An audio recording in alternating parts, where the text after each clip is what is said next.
people that are knowledgeable know that the fight that this country has been waging since its inception is for the central bankers not to take over the country.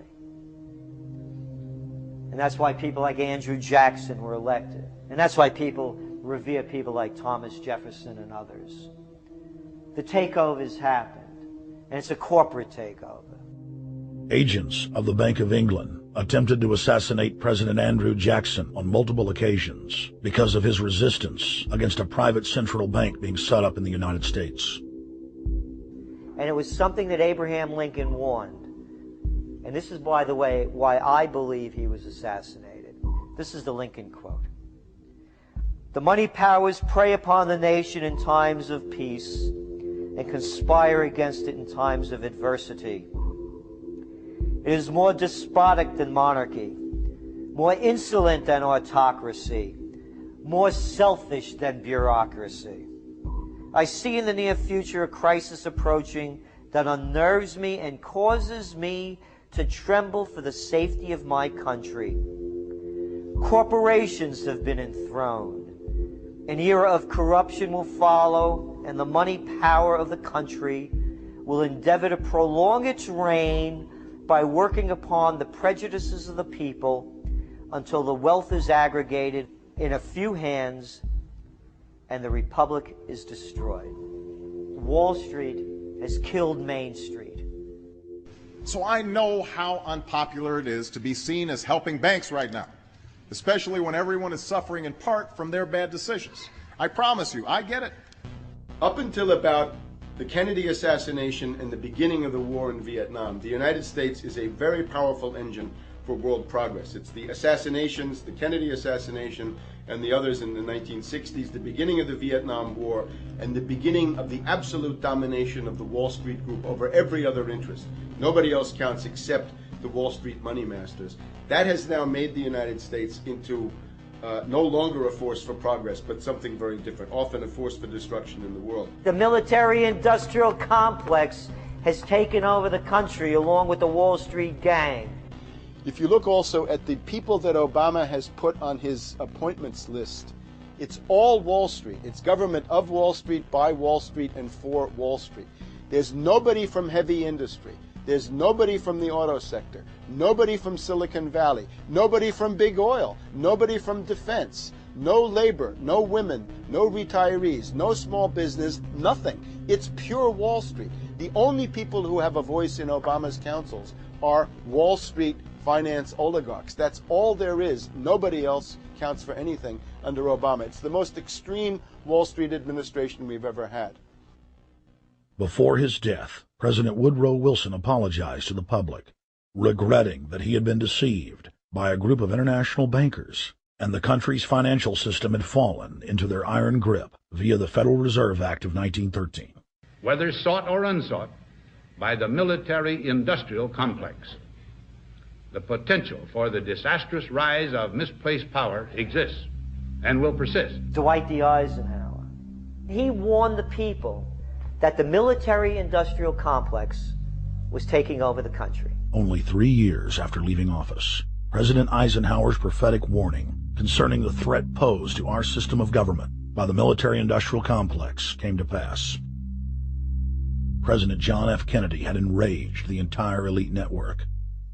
Now, Kennedy was brought in as somebody who was expected to be a puppet. It was thought that his pro-Nazi father, Joseph P. Kennedy, the bootlegger, the speculator, would guarantee that Kennedy would be obedient to the establishment. They thought that Kennedy was a sex maniac who could be manipulated through all of this, but it turned out that through his personal suffering, Kennedy had discovered a personal sense of himself which went beyond just being a puppet, and he began to think about things like economic recovery, world peace, having a space program, making deals with the Soviets, cutting the Federal Reserve down to size, and a whole series of other things. Executive Order Number 11110, signed by President Kennedy, began the process of abolishing the private Federal Reserve. Kennedy was also pushing for real civil rights reform and had begun the process of pulling the troops out of Vietnam. The last time you had an actual president was Kennedy. The oligarchs took swift and decisive action. when John Kennedy attempted to take the government back from the robber barons. He was brutally murdered. The message to future U.S. presidents and leaders across the world was clear: do as you're told or die. John Fitzgerald Kennedy was the last true president of the United States. And until the globalists are removed from power, we will never have another real one. The other thing about the American presidency you've got to remember is that this is a puppet post. It's automatically going to be a puppet post. The idea that Obama is somebody who's going to come in and exercise real authority when he's obviously been chosen and given everything that he's got by these financiers. Presidents are now little more than corporate pitchmen who take all the political heat, while the controllers remain in the shadows, safe from public scrutiny.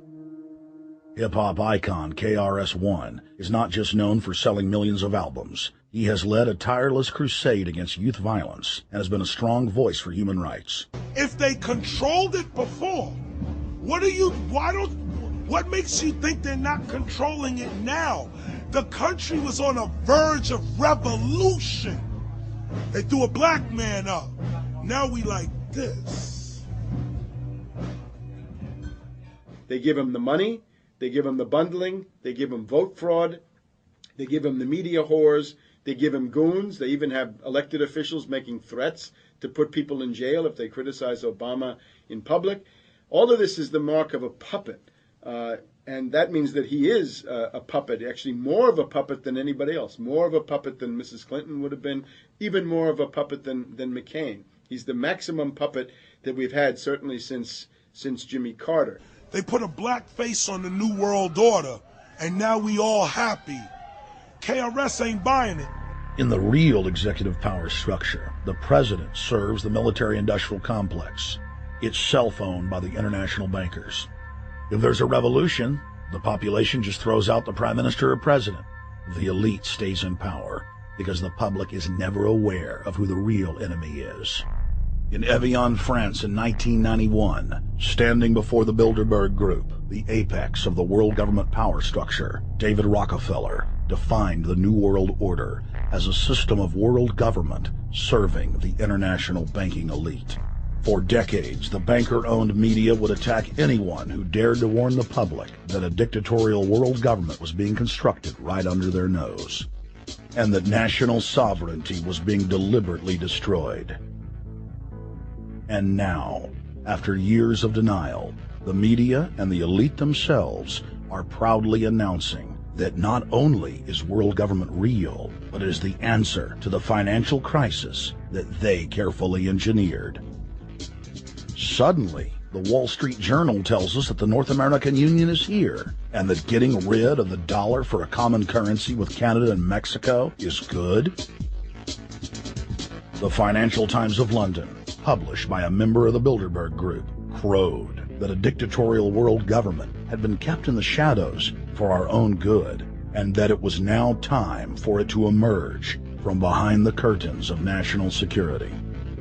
White House Chief of Staff Rahm Emanuel stated on record that they can't let this crisis go to waste. You never want a serious crisis to go to waste.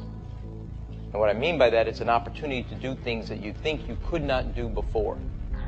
And Henry Kissinger, who gave Barack Obama his first job out of college, told national television that the economic collapse was a great opportunity to bring in the New World Order. He went on to say that Barack Obama was the perfect person to sell it to the world. But he can give a new impetus to American foreign policy, partly because the reception of him is so extraordinary around the world. I think his task will be to develop an overall strategy for America in this period when really a new world order can be created. It's a great opportunity. It isn't just a crisis. In June of 2006, our team traveled to Ottawa, Canada, to gather intelligence on the shadow government's agenda for the coming years. I think that's the Queen.